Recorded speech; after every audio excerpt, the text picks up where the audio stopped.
Welcome to the Gloves Are Off Overtime Edition. I'm Moses Woldu, and I'm pleased to be joined by Greg Buchanan and Nahreman Issa, who sit across from each other, across from me, side by side, haven't buttoned heads, so that's a good sign. We'll see what happens with the next couple questions. Well, that baseball bat might be missing in a few minutes, but I think cooler heads will. Okay, how come there's a dartboard and no darts? Well, you know what? Where are the darts? It's called budget cuts. Okay, so that's what's going on. I can't keep sharp objects around me for some weird reason. Yeah, there you go. Well, I don't know how we're going to segue into our next subject, but we will go on and proceed. Football, and of course, Richie Incognito, reinstated by the National Football League, can play anywhere he wants. There have been talks by Lovie Smith and the Tampa Bay Buccaneers. They're interested in bringing him in, but will we see Incognito dressed for any team, Tampa or otherwise, this season?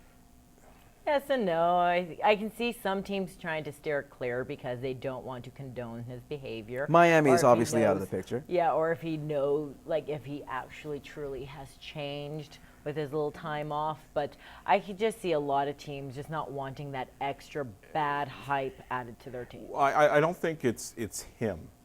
You know, I'm not going to condone what he did. But are you saying that he's the only player in the NFL that acts like that? Yeah. Every dressing room is like that, whether it be in the NFL, whether it be, you know what, high school football.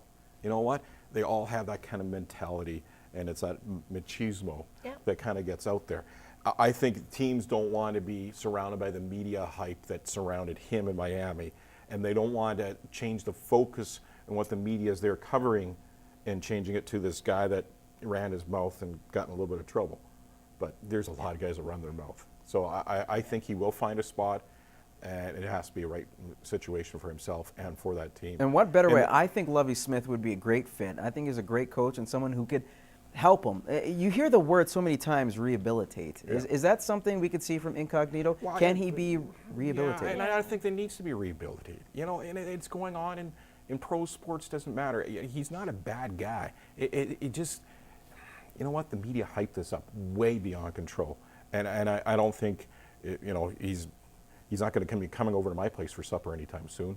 But at the same time, that's in every dressing room around here. So to say that he's the only bad guy in the NFL, you're sadly mistaken. The thing is, though, if he truly feels sorry for what he did, and if he truly wants to change, I believe in forgiveness. But like you said, there's a lot of people like that, but we should not condone that. He should not get the thrill of being able to play in the NFL. Yep. He should not get the paycheck. He should not get the accolades. He should not get any of that stuff.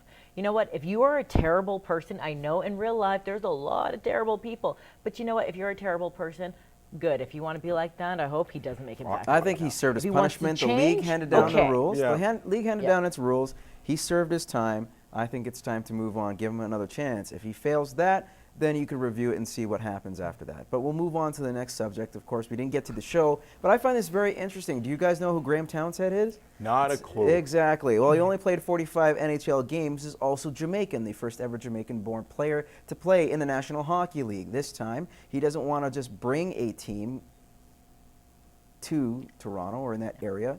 He wants to bring a team to Jamaica. He's actually from that area, or at least lived in that area, in the Greater Toronto area, and told the Toronto Star, in 8 to 20 years, I want to see a Jamaican hockey team go into the Olympics. No.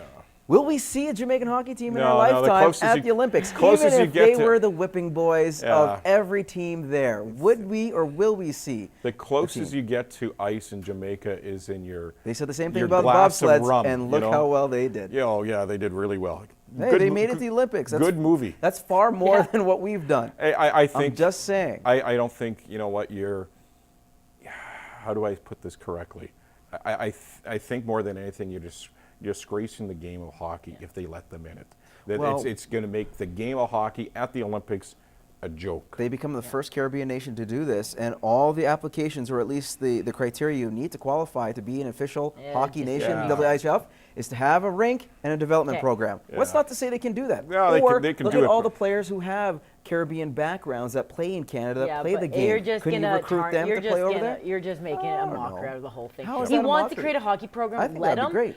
but just can't be in the WIHF. Like, you just can't be thrown right in. You could have the best player in that Jamaican team, and he won't even come close to the top 100 considered But for Team that's Canada. why. But that's why you need a development program. He's not saying it's going to happen overnight. He's saying in the next 2 decades he wants to see a team. You know what you do? You believes put, it. You put Jamaica at the World Hockey Championship, the B pool, not the one that Canada Well, plays they're going in. to start. That's how they're going to And start. they compete against the lesser likes of Poland, and they compete against Italy. Hey, if you can hang in with those guys, then you can play the Olympics. But if you're getting beat 20-0 against Italy, what the heck's going to happen to play against the Americans? It's going to happen, but what I'm saying is, will we see that in our lifetime? I if hope this not. thing goes, you say that Okay. you don't I want hope it to not. happen. One, the story is Jamaican me crazy. Ayo.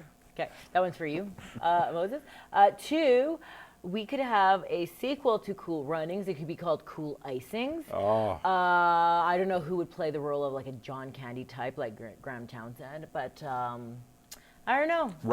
Rob Ford could play their coach. Rob Ford will probably become an actor after his illustrious political career is over. He might have some issues away from the rink, but I don't know what. Yeah, we'll see what happens. They already made a musical out of him, as anything's possible. I want to say, Bucky, they haven't made a musical out of you just yet. Not yet. But we're waiting for that to happen in the next 5 years. I'd love to see it. All right, Greg, thank you for joining us. I think they Nahreman made as one well. about hairspray, hey? Yeah, I think so. Or cats, because I do like my animal friend.